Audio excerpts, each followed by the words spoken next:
Hello everyone, welcome to my YouTube channel. तो आज हम प्रोबेबिलिटी के नेक्स्ट लेक्चर में आ गए हैं और आज का लेक्चर है कि कंडीशनल प्रोबेबिलिटी ऑफ क्लास 12। ठीक है, मैंने 11th क्लास का जो कॉन्सेप्ट था प्रोबेबिलिटी का एडिशन थ्योरम से रिलेटेड जो सेट थ्योरी का था वो मैंने बताया, और आज हम बताएंगे कंडीशनल प्रोबेबिलिटी 12th क्लास का। ठीक है, तो देखिए कुछ एग्जाम्पल पहले लेकर के हम बताते हैं और फिर इसका थ्योरम या फिर जो प्रॉब्लम्स है बेस्ड ऑन दिस वो बताएंगे। ठीक है, तो देखिए मान लेते हैं कि लेट कर लेते हैं ए bag contains 5 red ball, 5 red, 6 white and 7 black ball। ठीक है, black ball। देन बोलेगा कि find the probability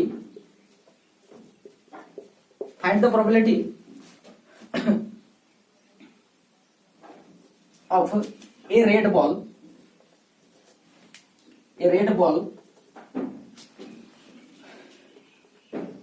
when a black ball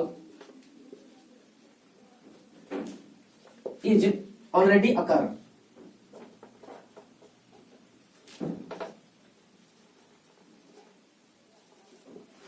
है ना, ऑलरेडी अकर्ड।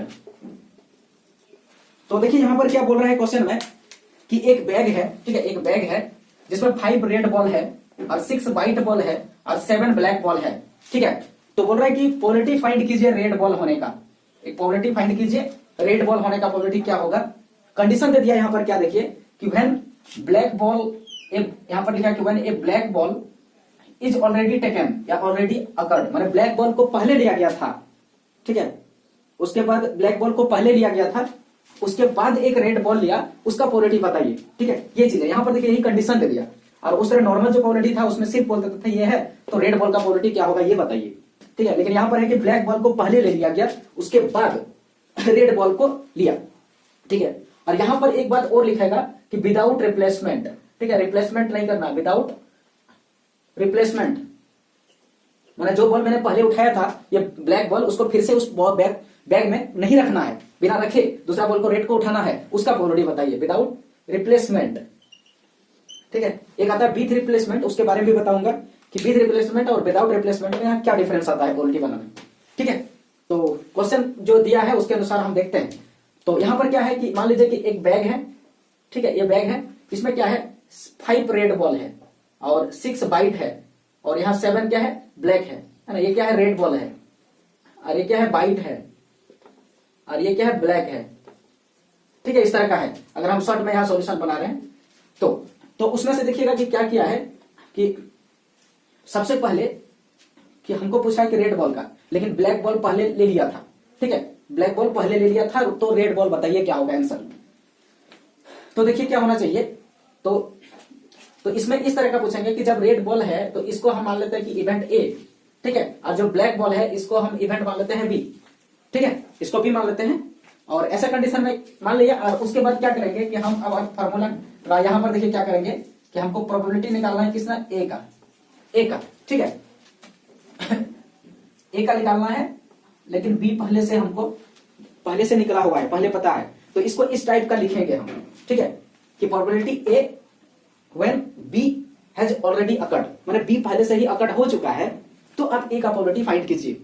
ठीक है, या फिर इसको हम क्या रीड करेंगे, इसको देखिए पहले क्या रीड करेंगे, read as probability of A. ठीक है, प्रोबेबिलिटी ऑफ ए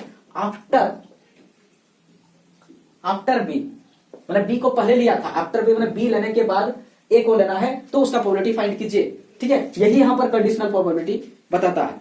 तो इसको हम सॉल्व अगर करते हैं तो कैसे करेंगे, देखिए तो पहले मैंने ए को लिया, पहले मैंने बी को लिया था, तो क्या करेंगे यहां पर probability of A intersection B करेंगे, है ना, ए इंटरसेक्शन बी करेंगे। जब भी इस तरह का पूछेगा probability of A after B, तो ऊपर प्रोबेबिलिटी ए इंटरसेक्शन बी का प्रोबेबिलिटी निकालेंगे सबसे पहले। ठीक है, उसके बाद बटे प्रोबेबिलिटी ऑफ जो पहले लिया था उसको यहां पर हम यूज करेंगे। ठीक है, ऐसे करके बनाएंगे, ये चीज है। ठीक है, ये हो गया फॉर्मूला मेथड।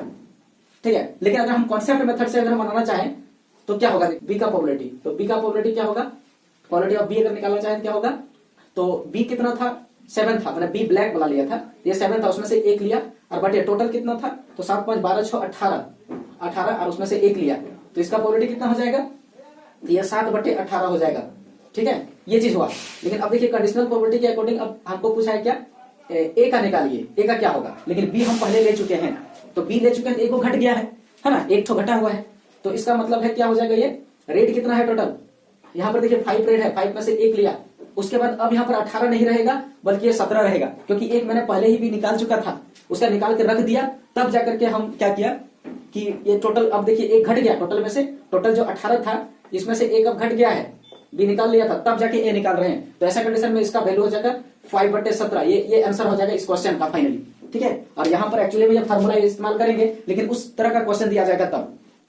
तो देखिए कंडीशनल प्रोबेबिलिटी को समझने के लिए एक और एग्जांपल लेते हैं हम। ठीक है, एग्जांपल क्या बोलता है कि a bag contains 6 white ball 4 black ball, है ना, ये है पहले से, बोला कि 2 ball are taken at random 1 by 1, 2 ball को लेना है लेकिन 1 by 1 लेना है, एक लेंगे फिर एक लेंगे, then find the probability that first is white, पहला वाला जो होगा फर्स्ट वाला white, and second is black. ठीक है, इस तरह का। तो यहां पर देखिएगा कि दो कंडीशन यहां बनने का होता है, और 1 by 1 निकाल रहे हैं, और ये भी कंडीशन यहां नहीं बोला है कि हम जो निकालें उसको फिर बैग में रख दें, या फिर उसको हम निकाल के हम रख लें और फिर दूसरा निकालें, तो यहाँ दो कंडीशन बनने का मिलता है। ठीक है, एक विद रिप्लेसमेंट और विदाउट रिप्लेसमेंट। ठीक है, यहां पर देखिएगा ये जो है बॉल है, ये बैग है मान लेते हैं, तो इसमें 6 व्हाइट है और जो है 4 क्या है, ब्लैक है, ये व्हाइट है इस तरह का है, और इसमें से हमको 2 निकालना है लेकिन 1 by 1 निकालना है, ये बैग है। ठीक है, बैग है, तो इसमें दो कंडीशन बनता है, पहला बनता है विद रिप्लेसमेंट,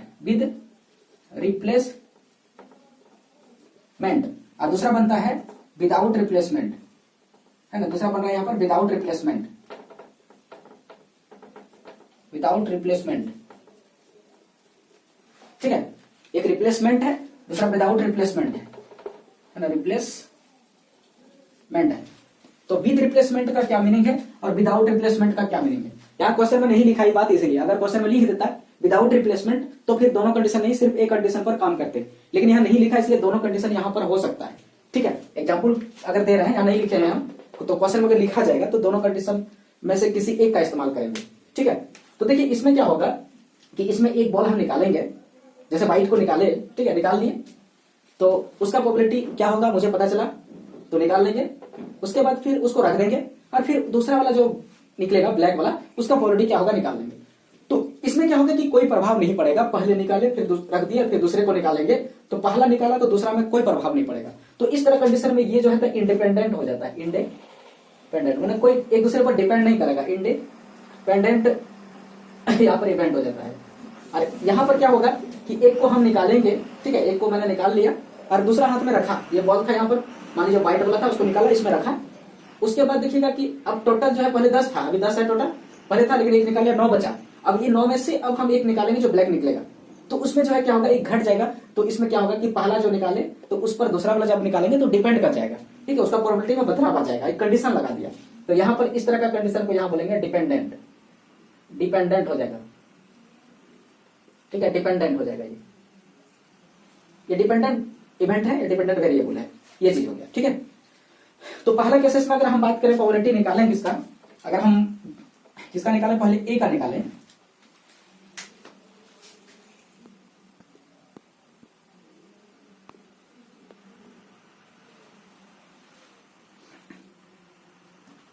तो देखिए हम अगर ए का निकालें, ठीक है, यहाँ ए है, ए का अगर प्रोबेबिलिटी हम निकालना चाहते हैं तो क्या आंसर हो जाएगा, तो ए कितना है, तो टोटल में से 6 है, टोटल 6 है। ठीक है, ये ए का वैल्यू, ए मतलब क्या है, यहाँ पर ए यहाँ पर लिखे नहीं, हम ए लिख देते हैं कि लेट कर लेते हैं कि जो ए है वो व्हाइट का इवेंट है ना, और बी जो है वो ब्लैक का इवेंट है। ठीक है, ये इवेंट है, ये व्हाइट है, ये ब्लैक है, इवेंट है, फेवरेबल इवेंट जो निकालते हैं। तो ऐसा कंडीशन में हमने ए का निकाल रहा है पहले, तो 6 टोटल ए में व्हाइट में है, तो 6C1 बटे टोटल कितना 10C1, ये इसका प्रोबेबिलिटी हो जाएगा। ठीक है, तो इक्वल टू कितना हो जाएगा आंसर, 6/10 इक्वल टू 3/5, ये हो जाएगा। इसके बाद अगर हम बी का फिर निकालें, अब हम अगर बी का निकालें तो क्या होगा प्रोबेबिलिटी, ठीक है, बी का निकालें तो क्या होगा प्रोबेबिलिटी, इक्वल टू, तो बी का वैल्यू कितना टोटल है 4 है देखिए, तो 4C1 और बटे, अब देखिए यहाँ पर विद रिप्लेसमेंट है जो निकाले थे फिर भर दिए थे, तो फिर कोई प्रभाव नहीं पड़ा, जैसे का तैसे रह गया। तो यहाँ पर टोटल जो वैल्यू है 10 है, 10 रहा, और उसमें से फिर 1 हो गया। तो इसका अगर हम निकालेंगे प्रोबेबिलिटी का वैल्यू निकालेंगे तो ये क्या हो जाएगा कि 4/10 हो जाएगा इक्वल टू 2/5 हो जाएगा। ये पहला कंडीशन का आंसर हो जाएगा इसका, इस क्वेश्चन का, ठीक है। अब देखिए विदाउट रिप्लेसमेंट में क्या होता है, तो पहले जिसका हम प्रोबेबिलिटी पहले जो निकाले थे व्हाइट को, उसका प्रोबेबिलिटी निकाला, तो फर्स्ट में तो जैसे का तैसे था, इसी तरह था, इसी तरह होगा आंसर। तो ये 6C1 और बटे 10C1 हो जाएगा इक्वल टू 6/10 इक्वल टू 3/5 हो जाएगा, ठीक है। लेकिन अब देखिए विदाउट रिप्लेसमेंट है, मतलब उसको रखे नहीं फिर से, तो अब हम क्या करें, बी का जब निकालना है हम जाएंगे प्रोबेबिलिटी, तो यहाँ पर बदलाव आ जाएगा, ये वाला आंसर नहीं आएगा। देखिए कैसे, तो इसका आंसर क्या होगा, तो देखिए पहले तो व्हाइट निकाले थे, ठीक है, अब तो अब ये ब्लैक तो जैसे का तैसे 4 ये है, तो 4 में से एगो लेंगे, लेकिन देखिएगा कि व्हाइट एगो निकाल लिए हैं, तो टोटल 10 में से अब एगो तो घट गया ना, तो ये 9 बचा टोटल, तो 9 में से अब एगो यहाँ निकालेंगे, 9 में से यहाँ एगो निकालेंगे, ठीक है। तो इसका आंसर क्या हो जाएगा 4/9। तो देखिएगा पहले कंडीशन में इस तरफ आया आंसर 2/5 बी का ही, और दूसरा कंडीशन में आ गया 4/9। तो देखिए किस तरह का यहाँ बदलाव हुआ। तो देखिए प्रोबेबिलिटी के नेक्स्ट क्वेश्चन पर आए हैं, कंडीशनल प्रोबेबिलिटी का बात कर रहे थे हम कुछ एग्जांपल के लेकर के, इसको मान लें कि 3 एग्जांपल नंबर है। तो लिखते हैं कि let a bag contain 6 white ball and 4 black ball, है ना, 6 व्हाइट है और ब्लैक बॉल है, ये 4 ब्लैक है। तो 2 balls are taken out, 2 ball इसमें से लिया गया टुगेदर, एक साथ लिया गया। पहली कंडीशन में क्या था कि अलग अलग लिया था, 1 by 1 एक साथ लिया। तो find the probability that one is, पहला नहीं, इसमें 1 is white and other is black, माने 2 जब खींचा, 2 बॉल को जब खींचा तो एक व्हाइट है तो दूसरा ब्लैक है, ठीक है, ऐसा था यहाँ पर, ठीक है, इस तरह था। तो यहाँ पर हम सॉल्यूशन करते हैं, रिलेट कर लेते हैं कि व्हाइट जो बॉल था वो, उसको हम यहाँ पर मान लेते हैं कि इवेंट ए मान लेते हैं, ये इवेंट है, ठीक है, और ब्लैक बॉल का जो इवेंट था उसको हम बी मान लेते हैं। और यहाँ पूछा गया है प्रोबेबिलिटी फाइंड कीजिए कि एक बॉल व्हाइट है और एक बॉल रेड है, सॉरी ब्लैक है, तो प्रोबेबिलिटी ए एंड बी हमको फाइंड करना है, दोनों एक साथ मिला के, ठीक है। और दोनों को एक साथ मिला के हम लोग बोलते हैं intersection, probability A intersection B, ये चीज हमको निकालना है, ठीक है, इसका ये मीनिंग हुआ। तो इसका जो कि अब दोनों में कोई कनेक्शन नहीं है, तो इसका डायरेक्ट फॉर्मूला है probability of A into probability of B.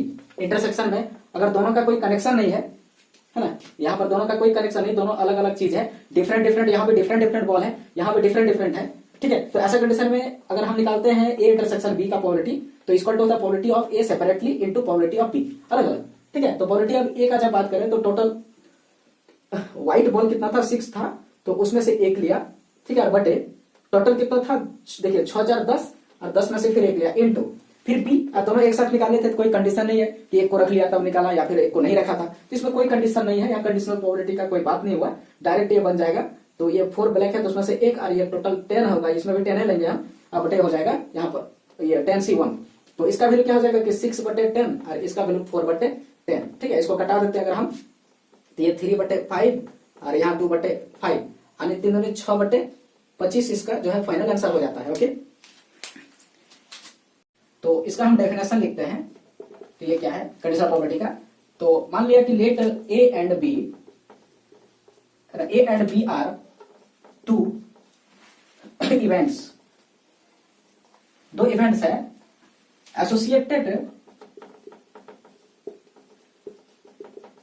Associated with random experiment, मैंने रैंडम एक्सपेरिमेंट करने के बाद ये दोनों इवेंट मिला है, random experiment, then probability of A, है ना, probability of A माने पहला event under the condition that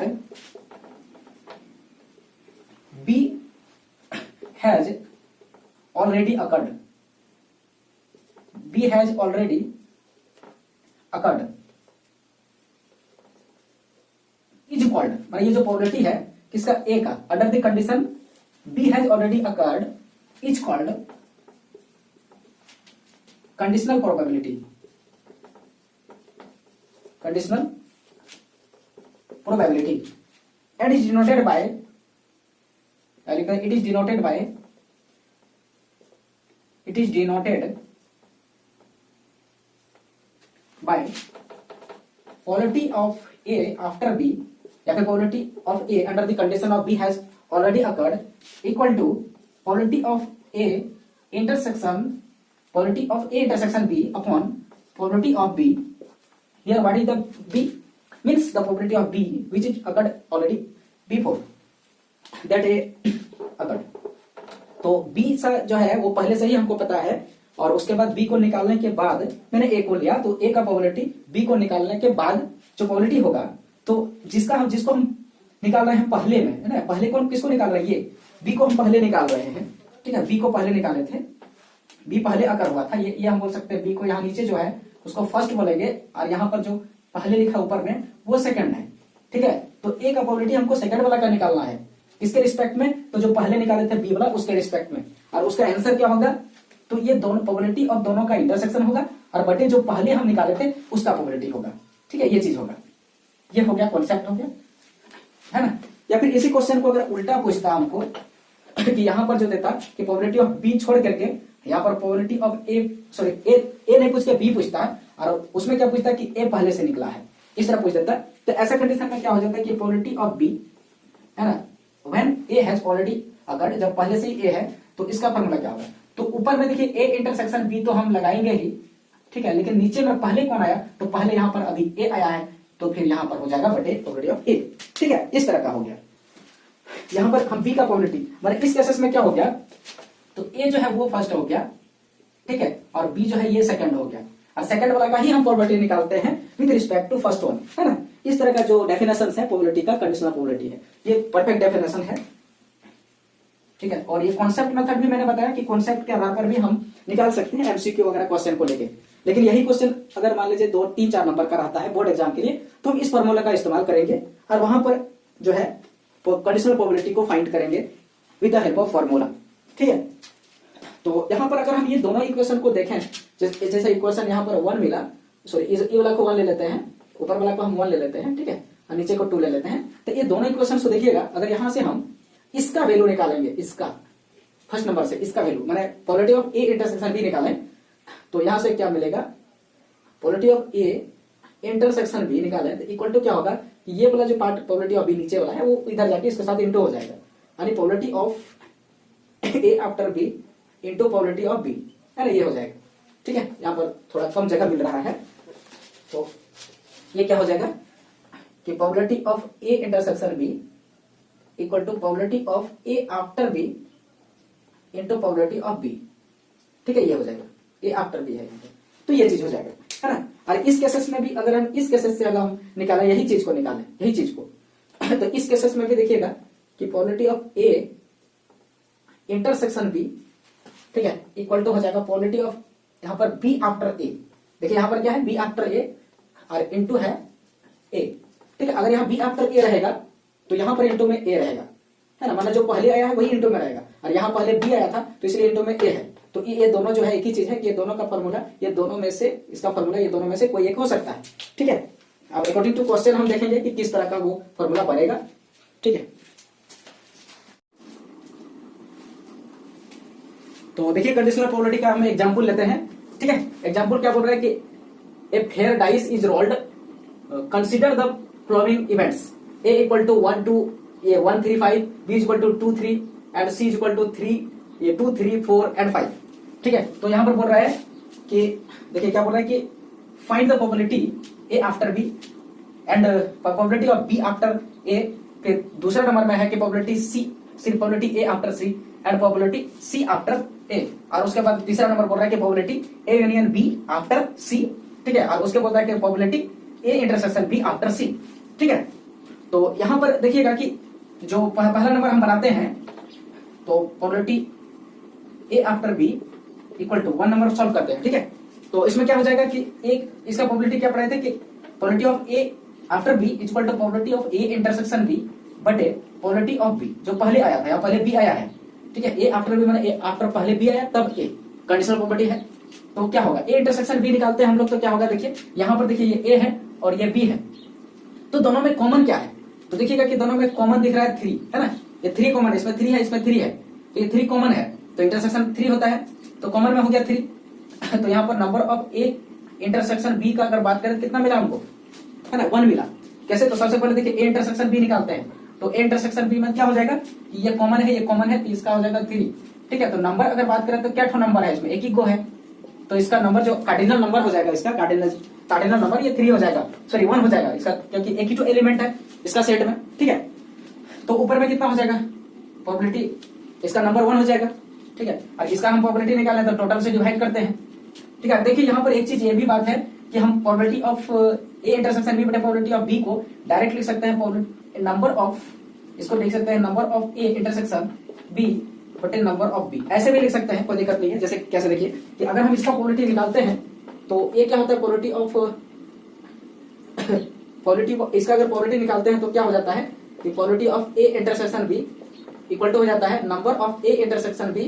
ठीक है, और बटे में जो होता है एनएस होता है, टोटल नंबर होता है ना। तो उसी तरह यहाँ पर भी अगर हम लिखें इसको तो क्या लिख सकते हैं, इसका प्रोबेबिलिटी लिखा है तो इसका number of A intersection B और बटे में नंबर ऑफ टोटल। ठीक है, और फिर बटे इसका प्रोबेबिलिटी का बात करें तो नंबर ऑफ बी का प्रोबेबिलिटी तो नंबर ऑफ बी और बटे में टोटल नंबर। ठीक है, तो ऐसा कंडीशन में देखिए टोटल नंबर कट जाता है, तो हम probability of A intersection B बटे probability of B equal to number of A intersection B बटे number of A intersection B direct लिख सकते हैं हम लोग। ठीक है, एक्चुअली में ये कट जाता है तो डायरेक्ट वैल्यू हम बैठाते हैं, इसका नंबर कितना है, तो ये दोनों का इंटरसेक्शन करके जो आया था मेरा 3 आया, इसलिए इसका नंबर 1 हुआ था। ठीक है, यहाँ पर 1 हुआ था इसलिए ऊपर में 1 हो गया बटे, और नंबर ऑफ बी, तो बी कितना है, 2 एलिमेंट है, 1 और 2, तो 2 एलिमेंट है, तो इसमें यहाँ लिख देंगे 2, इसका ये फाइनल आंसर होगा। ठीक है, और भी देखते हैं हम लोग जो है नेक्स्ट क्वेश्चन देखते हैं। ठीक है, उसको डिलीट करते हैं, वो तो कंप्लीट हो गया। ठीक है, ये फर्स्ट नंबर कंप्लीट हो गया है। अब जो क्वेश्चन है उसको देखते हैं एक बाय एक करके, एक एक करके सारे क्वेश्चन को क्लियर करते हैं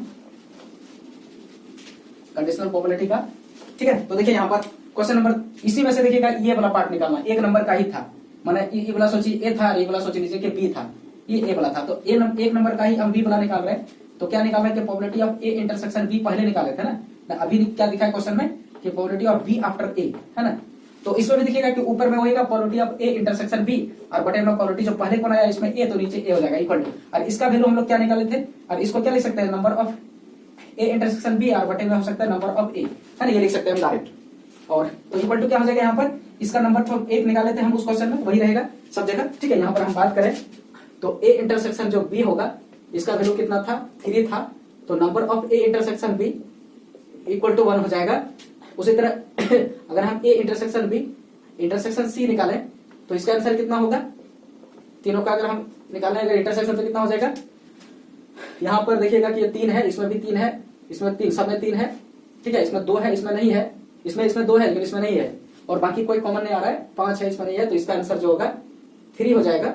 ठीक है, नंबर नहीं, सिर्फ सेट का बात करें तो उसी तरह अगर नंबर का बात करें A intersection B intersection C, तो इसका भी आंसर 1 हो जाएगा। ठीक है, उसी तरह अगर हम बात करें कि यूनियन का, जैसे कि ए यूनियन बी, ये क्या होगा, तो यूनियन में हम क्या बताए थे कि एलसीएम जैसा बिहेव करता है, मतलब जैसे कि 1 है इसमें नहीं है फिर भी इसमें लेना है, इसमें 3 है, इसमें देखिए इसमें 2 है, उसके बाद तो 2 लेना है, उसमें नहीं है फिर भी इसमें लेना है, फिर इसमें देखिए 3 इसमें भी है, तो दोनों में से कोई एक बोले लेंगे, और उसके बाद इसमें देखिए 5 इसमें नहीं है फिर भी उसको लेना है, ये हो गया। तो ऐसा कंडीशन में हम बात करें कि number of A union B कितना हो गया, तो देखिए यहाँ पर 1 2 3 4 ठो एलिमेंट है, 4 हो गया। ठीक है, उसी तरह अगर हम ए यूनियन सी निकालेंगे, जब जरूरत यहाँ पड़ेगा कहीं पर, ए यूनियन बी का ही जरूरत है यहाँ। ठीक है, तो देखिए तो इसमें क्या हो गया, अब फिर बटे में ए, तो नंबर ऑफ ए कितना है, यहाँ देखिए ए है तो इसके पास 3 एलिमेंट है, 1 2 3, तो इसका नंबर हो गया 3, तो ये हो गया आंसर दूसरा, मतलब एक नंबर का ही बी नंबर वाला क्वेश्चन का। ठीक है, तो अब फिर दूसरा नंबर क्वेश्चन देखते हैं हम लोग, इसी तरह है, इसको कर देते हैं डिलीट। ठीक है, तो नेक्स्ट क्या है, 2 नंबर है। ठीक है, तो 2 नंबर में क्या है, पहला 2 नंबर का 1 मान लेते हैं इसको। ठीक है, तो इसमें क्या है कि प्रोबेबिलिटी ऑफ ए आफ्टर सी निकालना है, मतलब सी को यहाँ पहले लिए तब को, तो प्रोबेबिलिटी क्या निकालेंगे, जो चीज यहाँ लिखे हैं तो उसी दोनों का इंटरसेक्शन का प्रोबेबिलिटी, और बटे में जो पहले आया था कौन सी, तो उसका प्रोबेबिलिटी, और इसको लिखते हैं नंबर भी लिख सकते हैं हम, ए इंटरसेक्शन सी का नंबर बटे में और नंबर ऑफ सी जो पहले आया था। ठीक है, तो ए इंटरसेक्शन सी क्या होगा, तो देखिए यहाँ पर ए इंटरसेक्शन सी, यहाँ ए है और यहाँ पर सी है, तो दोनों के बीच में क्या होगा, ए इंटरसेक्शन सी का वैल्यू क्या आएगा। ठीक है, ए इंटरसेक्शन सी क्या आएगा यहाँ देखते हैं हम लोग, तो इसमें देखिएगा कि 1 है, इसमें नहीं है, नहीं लेना है, इसमें देखिए 3 है, इसमें 3 है, तो 3 लेना है, और कोई कॉमन दिख रहा है हमको, नहीं, 5 है इसमें, हाँ इसमें भी 5 है, तो ये 3 5 इसका हो जाएगा। तो फिर number of A intersection C कितना होगा, क्योंकि हमको यहाँ पर नंबर का जरूरत है, तो 2 एलिमेंट है, मैंने 2 कार्डिनलिटी इसका सेट का। ठीक है, ये चीज हुआ। तो फिर इसका हम वैल्यू यहाँ पर बैठाएंगे, ऊपर में 2 हुआ और नीचे सी का वैल्यू कितना है, देखो इस तरह का सी का सेट है, इसका नंबर क्या है, कार्डिनल नंबर 1 2 3 4 एलिमेंट है, तो इसका 4 हो जाएगा, कटा देंगे तो 1/2 इसका आंसर हो जाएगा। ठीक है, यहाँ पर 1/2। ठीक है, वो हो गया। अब देखिए उसी तरह हम नेक्स्ट वाला ये वाला बनाते हैं, इसको बी मान लेते हैं। ठीक है, ये हो गया है, 2 नंबर का बी नंबर बनाते हैं। फॉर्मूला बेस्ड क्वेश्चन है, तो ये फॉर्मूला के अकॉर्डिंग जो कार्डिनल ये कंडीशनल प्रॉपर्टी है उसका फॉर्मूला के अकॉर्डिंग क्विक बनेगा। ठीक है, तो यहाँ पर बी नंबर इसको मान लेते हैं, इसमें क्या है, प्रोबेबिलिटी ऑफ सी आफ्टर ए लिखा हुआ है। सी आफ्टर ए मतलब पहले ए को लिया बाद में सी, तो हम क्या लिखते थे, प्रोबेबिलिटी ऑफ वही ए इंटरसेक्शन बी ही लिखेंगे, जो दोनों दिख रहा है उसी का इंटरसेक्शन है, से आगे पीछे कुछ लिखिए कोई दिक्कत नहीं है, हम यहाँ सी इंटरसेक्शन ए भी लिख सकते हैं, कोई फर्क नहीं पड़ेगा। ठीक है, यहाँ इंटरसेक्शन है और इसका प्रोबेबिलिटी है। बटे में क्या होगा, प्रोबेबिलिटी कौन पहले आया, ए आया तो ए लिखते हैं, और इसको हम नंबर लिख सकते हैं ए इंटरसेक्शन सी, और बटे में ये नंबर ऑफ ए। ठीक है, और ए इंटरसेक्शन सी जो है यहाँ पहले निकाले थे तो डिलीट कर दिए, निकाल लेते हैं। तो पहले ए इंटरसेक्शन सी निकाल लेते हैं, कितना हो जाएगा, तो इसमें आया था एगो 3 और एगो 5 आया, इसका हम बोल सकते हैं number of A intersection C is equal to कितना आया, तो 2 आया था। ठीक है, तो फिर ये 2 उसमें भी आया था, इसमें भी वही रहेगा, ऊपर में कोई बदलाव नहीं होगा, सिर्फ आगे पीछे यहाँ होने से। ठीक है, तो फिर ये 2 बटे और इसका आंसर कितना आया, ये 1 आया, तो 1 2 3 आया, तो 2 बटे 3 इसका आंसर। ओके, फिर उसके बाद देखते हैं हम लोग नेक्स्ट 3 नंबर क्वेश्चन ये वाला। ठीक है, ये क्वेश्चन देख रहे हैं, इसको डिलीट करते हैं।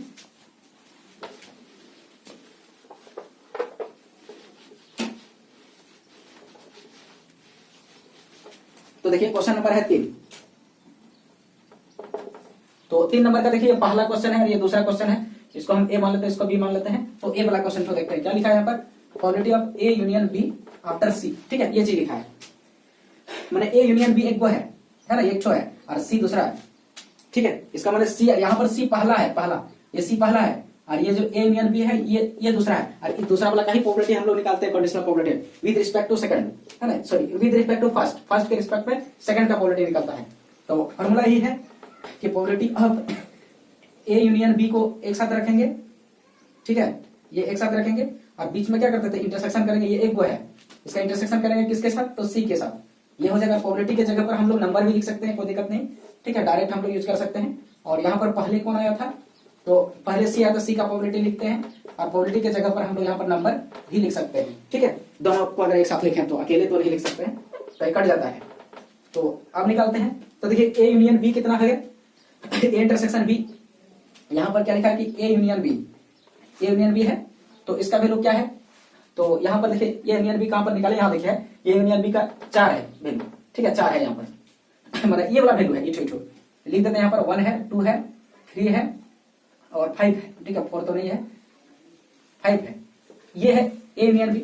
और उसके बाद इसी का हम इंटरसेक्शन करेंगे सी से, तो क्या होगा, तो सी का वैल्यू देखिए क्या है, 2 3 4 5, तो देखिए 2 3 मिल रहा है, 2 3 5 तीनों मिल रहा है, ये 2 3 5 मिल रहा है, तो इसका मतलब इसका जो आंसर हो जाएगा, मतलब हम कह सकते हैं कि ए यूनियन बी और इंटरसेक्शन इसका करेंगे हम सी के साथ, तो इसका मिल जाएगा कितना, 2 मिल जाएगा, 3 मिल जाएगा और 4 तो नहीं है, तो 5 मिल जाएगा, 2 3 5। ठीक है, ये मिलेगा। तो इसका मतलब इस नंबर का बात करें तो फिर कितना हो गया, ये जो दिख रहा है यहाँ पर, इसका नंबर का बात करें तो कितना हो जाएगा, 1 2 3 है ना, 3 है तो 3 एलिमेंट हो जाएगा, तो इक्वल टू क्या हो जाएगा, ऊपर में 3 हो गया, और सी का नंबर कितना है, 1 2 3 4 एलिमेंट है, तो 4 लिख देते हैं, तो 3/4 इसका आंसर हो गया। ठीक है, और भी देखते हैं इसी में दूसरा जो बी नंबर क्वेश्चन है 3 नंबर का, इसको भी हम देख रहे हैं, सॉल्व करते हैं।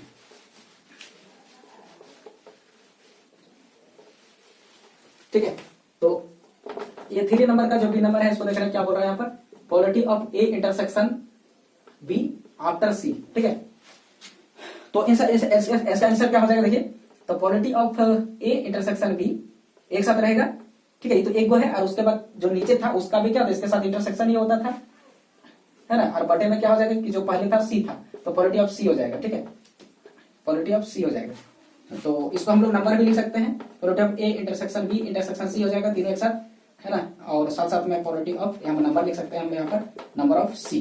ठीक है, तो सबसे पहले हम लोग A intersection B intersection C देखते हैं, तो देखिए यहाँ पर A intersection B intersection C value वैल्यू 3 आया, केवल 3 है ना, सब में इसमें 3 इसमें तीनों में 3 कॉमन में है, तो यहाँ पर 3 है, मतलब एक वो एलिमेंट है, 3 वाला 3 नहीं लिखना है ना, 3 इसका सेट का जो एलिमेंट है वो है, लेकिन हम इसका क्या लिखते हैं, यहाँ पर इसका देखिए क्या लिखे हैं, नंबर ऑफ दिस, मतलब इसका जो कार्डिनल नंबर है वो लिखते हैं। ठीक है, तो कार्डिनल नंबर इसका कितना मिला, एक ही जो एलिमेंट है 1 मिला, तो यहाँ 1 लिखते हैं। ठीक है, और उसके बाद यहाँ सी है तो सी का वैल्यू 4 है, तो ये 1/4 इसका आंसर हो गया। ठीक है, और भी क्वेश्चन इसमें डिफिकल्ट क्वेश्चन भी देखते हैं अगर व्हाट प्रॉब्लम से रिलेटेड है तो देखिए कंडीशनल प्रोबेबिलिटी का नेक्स्ट क्वेश्चन पर आए हैं। ये एग्जांपल नंबर 2 आरडी शर्मा का है और साथ में एनसीईआरटी का भी क्वेश्चन है। ठीक है, तो इसमें क्या बोल रहे हैं देखिए यहाँ पर कि एक कॉइन इज टॉस 3 टाइम्स, एक कॉइन को 3 बार फेंका गया है। ठीक है, तो फाइंड पी आफ्टर ई। ठीक है, यहाँ पर क्या करना है कि probability of E after F निकालना है। माने पहले एफ है, ये एक नंबर में जो है एफ है और वो ई जो है वो सेकंड नंबर में है। तो सेकंड नंबर जो ई है उसका प्रोबेबिलिटी, फर्स्ट नंबर एफ है उसका के उसी के रिस्पेक्ट में फाइंड कीजिए। In each of the following case, नीचे 3 केस दिया हुआ है, तीनों केस के अकॉर्डिंग, तीनों में अलग अलग, मतलब 3 क्वेश्चन है समझिए, तीनों के लिए हमको प्रोबेबिलिटी फाइंड करना है ना इसका। तो सबसे पहले देखिए कि यहाँ पर क्या किया गया है कि एक कॉइन है 3 बार फेंका गया, इसमें सैंपल स्पेस जो बनेगा इसका वो क्या क्या बन सकता है। ठीक है, तो सबसे पहले कि पहले मान लेते हैं कि तीनों पहला जो है फर्स्ट में पहला फेंके फर्स्ट बार तो उसमें एच निकला, फिर फेंके एच निकला, फिर तीनों एच निकला। फिर हो सकता है कि 2 ठो पहले एच निकला, उसके बाद एक टी निकल गया। ठीक है, फिर जो है एच निकला पहला में, दूसरा टी, फिर एच निकला, और उसी तरह करके 8 गो बनेगा इसमें। फिर मान लेते हैं कि ये टी निकला पहले, है ना, यहाँ पर क्या है कि पहले टी निकला, फिर एच निकला, फिर एच निकला, और फिर मान लेते हैं टी निकला 2 ठो और एच निकला 1 ठो, और फिर मान लेते हैं कि टी निकला, फिर एच बीच में, इधर टी निकला। ठीक है, टी आया उसमें।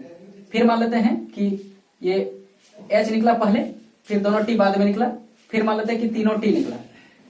तो इस केस में देखिए कितना हुआ, 1 2 3 4, ये 5, ये 6, ये 7, ये 8 आया। ठीक है, 8 को इसमें जो आउटकम्स है टोटल सैंपल इसमें से 8 पॉसिबिलिटी आता है। अब इसमें से देखिए अलग अलग कंडीशन पर हमको प्रोबेबिलिटी निकालना है। तो पहले एक नंबर का बात करते हैं, पहले स्पेस मेरा निकला। ठीक है, ये होता है, पहले से हम लोग जानते हैं। अब एक नंबर का हम क्वेश्चन देखते हैं, सोल्यूशन करते हैं तो क्या मिलता है, ई नंबर। सबसे पहले कि ई का वैल्यू क्या है वो देखते हैं पहला नंबर में। तो पहला नंबर पे देखिए ई बराबर क्या लिखा है ना, ई बराबर लिखा है कि E is equal to head on the third toss. मतलब थर्ड टॉस में कहां कहां हेड है उसको लेना है। थर्ड टॉस में हेड है ना, थर्ड टॉस में हेड, थर्ड टॉस में हेड, थर्ड टॉस में हेड, इस तरह का लिखना है कि थर्ड टॉस में हेड होगा। और बाकी 2 पहला क्या होगा मतलब नहीं है। तो पहला देखिए दोनों में हेड है, ये भी चलेगा। ठीक है, इसमें तो थर्ड टॉस में हेड, और फिर बाकी जो है इधर भी हेड हो सकता है, इधर टेल हो सकता है। ठीक है, फिर देखना है कि थर्ड टॉस में हेड हो सकता है कि दोनों थर्ड टॉस में हेड हो। ठीक है, लेकिन एक तो हेड थर्ड टॉस में होना अनिवार्य है। हेड से नहीं लिखा, हेड मतलब एक हेड कम से कम, एक हेड कम से कम नहीं, एक हेड थर्ड टॉस में होना चाहिए। थर्ड टॉस में एक हेड होना चाहिए। ठीक है, एक हेड थर्ड टॉस में। उसके बाद है कि उसके बाद और भी है, देखिए यहाँ पर और एक हेड होगा, और इधर मान लेते हैं कि दोनों टेल है। ठीक है, ये हो सकता है, और भी कुछ आ सकता है। देखिए यहाँ पर कि थर्ड टॉस में हेड है, और हमको थर्ड टॉस में हेड कहीं नजर नहीं आ रहा है।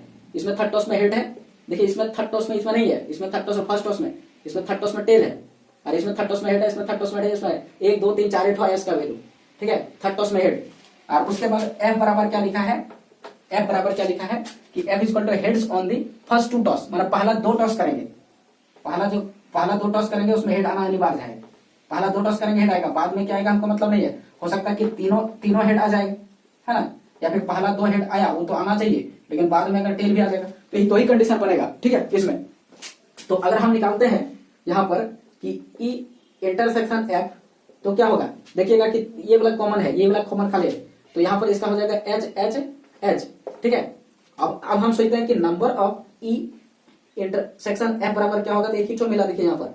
और उसके बाद नंबर ऑफ एफ कितना है, नीचे वाला ये वाला देखिए यहाँ नीचे है, तो उसका नंबर का हमको जरूरत पड़ता है फ्रीली, और ये दोनों इससे आगे है तो ये दोनों का इंटरसेक्शन करने का चाहिए।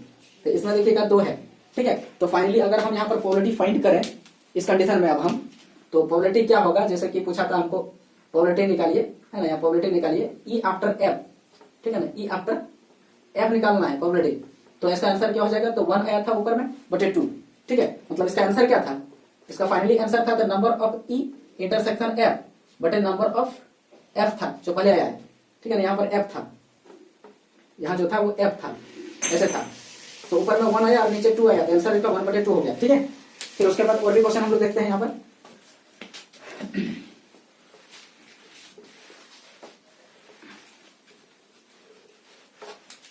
अब देखिए ये हो गया, अब ये देख रहे हैं हम 2 नंबर। ठीक है, 2 नंबर का सॉल्यूशन देख रहे हैं, सॉल्यूशन नंबर 2। तो इसमें देखिएगा क्या लिखा है कि ई बराबर एटलीस्ट 2 हेड, कम से कम 2 हेड आना चाहिए, कम से कम 2 आना ही चाहिए। अब 2 से ज्यादा भी आ सकता है, तो ई बराबर का जो वैल्यू हो जाएगा वो एच एच एच दो का आ गया, तीसरा भी आ सकता है, फिर एच एच एच टी और फिर एच टी एच या फिर टी है ना टी एच एच। यही कंडीशन है जहां पर कम से कम दो हेड है, माने कम से कम दो हेड है, उससे ज्यादा भी हो सकता है लेकिन कम नहीं होना चाहिए दो से। ये हो गया, ठीक है। उसके बाद एफ का बात कर रहा है, इसमें एफ कितना है तो देखिए यहाँ पर लिखा है कि at least sorry at most two head, अधिक से अधिक दो हेड होना चाहिए, अधिक से अधिक, ज्यादा से ज्यादा दो हेड, है ना, दो हेड से ज्यादा नहीं होना चाहिए, केवल दो हेड होना चाहिए, अधिक से अधिक दो हेड, है ना, दो हेड से ज्यादा नहीं होना चाहिए, दो हेड से कम हो सकता है, अधिक से अधिक दो हेड मैंने दो हेड या दो से कम होना चाहिए। तो मान लेते हैं यहाँ पर देखिए दो हेड है ना, दो हेड है तो अधिक से अधिक दो हेड होना चाहिए, दो हेड से ज्यादा नहीं, तो तीन हेड नहीं ले सकते हैं हम, ये देखिए दो हेड लिए हम, अधिक से अधिक दो हेड लिए, और इसी को हम तीन बार भी लिख सकते हैं ऐसे करके, जिसमें देखिए सामने दो हेड आने का चांस है। फिर कम हेड वाला भी आ सकता है, अधिक से अधिक दो हेड वाला जीरो हेड भी आ सकता है और एक हेड भी आ सकता है, ठीक है। तो दूसरा नंबर में देखिएगा कि मान लेते हैं कि ये एक हेड है और फिर जो है हेड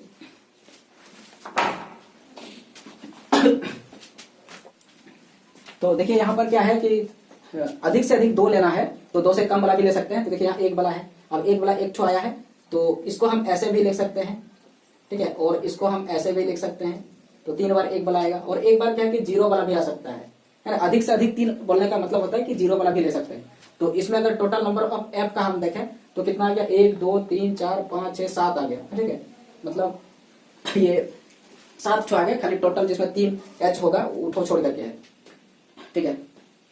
अब देखिए अब हम प्रोबेबिलिटी अगर निकालते हैं, लेकिन उससे पहले क्या करते हैं कि A F E intersection F निकालते हैं।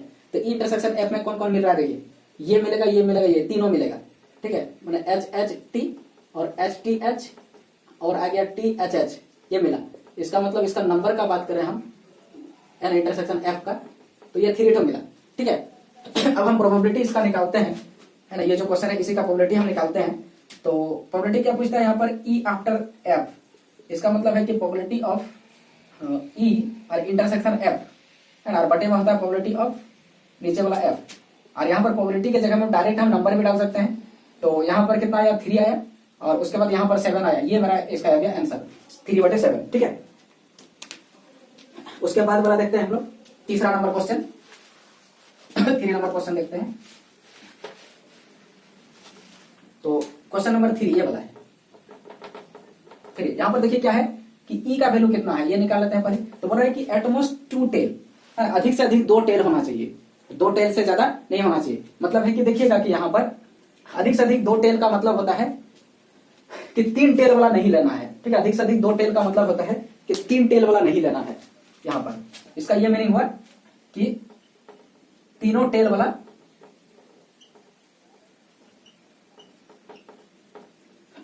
नहीं लेना है। तो ऐसा कंडीशन में ये जो संख्या इसका बनेगा या फिर टोटल जो बनेगा यहाँ पर तो कितना हो जाएगा, एच एच बनेगा, ठीक है, और एच एच टी बनेगा और एच टी एच बनेगा और टी एच एच बनेगा, ठीक है, और टी टी एच बनेगा और जो है टी एच टी बनेगा और फिर एच टी टी बनेगा, ये बन सकता है, ठीक है। तीनों टेल छोड़ के एक दो तीन चार पांच छह सात छह बनेगा। फिर एफ क्या बोल रहा है इसमें, देखिए एफ क्या बोल रहा है, तो यहां पर देखिए एफ बोल रहा है कि एटलीस्ट वन टेल, केवल एक टेल होना चाहिए, एटलीस्ट वन टेल, सॉरी केवल नहीं, एटलीस्ट वन टेल का मतलब कम से कम एक टेल होना चाहिए, ठीक है। इसका मतलब है कि यहां पर देखिएगा एक भी टेल नहीं है, तो कम से कम एक टेल का जब बात करता है, कम से कम यहां पर देखिए इस जगह पर कम से कम एक टेल का बात जो किया है, इसका मतलब होता है सभी हेड वाले को छोड़ना है, मतलब तीनों हेड जो है वाले को छोड़ना है, सभी हेड वाला छोड़ देंगे और कम से कम एक टेल तो इधर दिख रहा है, ठीक है। तो ये भी 7 छो बनेगा, ये भी टोटल ही बनेगा 7 छो बनेगा। तो क्या क्या बनेगा, तो सब हेड वाला छोड़ करके बात करेंगे। तो एच एच टी बनेगा और एच टी एच बनेगा और टी एच एच बनेगा और एच ये टी टी एच बनेगा, ठीक है, और टी एच टी बनेगा और एच टी टी बनेगा, ठीक है, एच टी टी बनेगा और ट्रिपल टी वाला भी आएगा इसमें। कम से कम वन टेल का मतलब होता है कि सभी हेड वाले को छोड़ देंगे, जिसमें टेल नहीं है बाकी को ले लेंगे, ठीक है। तो इसका संख्या जो एफ का आता है यहाँ पर ये 7 आता है, ठीक है। अब हम इंटरसेक्शन दोनों का निकालेंगे तो क्या आएगा, देखिएगा कि इंटरसेक्शन जब दोनों का निकालेंगे तो उसमें देखिएगा क्या क्या आ रहा है, intersection of E and F. तो इसमें देखिएगा कि ये चीज जो है इसमें है, लेकिन ये चीज इसमें नहीं है। और जहां पर देखिएगा कि इसमें ये चीज है तो इसमें नहीं है, ये दोनों छोड़ के बाकी सब आएगा। ठीक है, इसका मतलब इसका आंसर क्या हो जाएगा, ये इंटरसेक्शन का तो एच एच टी आएगा और एच टी एच आएगा और टी एच एच आएगा और टी टी एच आएगा और टी एच टी आएगा और एच टी टी आएगा, है ना, इस तरह का आएगा, ये आएगा। तो कितना सर आया, 1 2 3 4 5 6 आया। ठीक है, इसका मतलब नंबर का अगर बात करें इसका तो 6 आया। ठीक है, 6 आया। तब इसी तरह हम अगर प्रोबेबिलिटी बात करें इसमें हम कि probability of E after F, तो ई और एफ के बीच का जो ये इंटरसेक्शन होता है उसका नंबर ऊपर लिखते हैं और ये एफ का जो टोटल नंबर था उसका लिखते हैं, तो उसका 7 है। तो ये मेरा यहाँ पर हो जाएगा आंसर। ओके, तो मैंने कंडीशनल प्रोबेबिलिटी को बताया, जो है डेफिनेशन इसका और फिर इसका जो मीनिंग है वो बताया। उसके बाद जो है इसके आधार पर जो क्वेश्चन था वो मैंने बताया। पहले तो कॉन्सेप्ट बेस्ड क्वेश्चन बताया और साथ में प्रोसेस के माध्यम से जो फॉर्मूला बेस है उसको भी मैंने यहाँ पर बताया। Okay, thank you.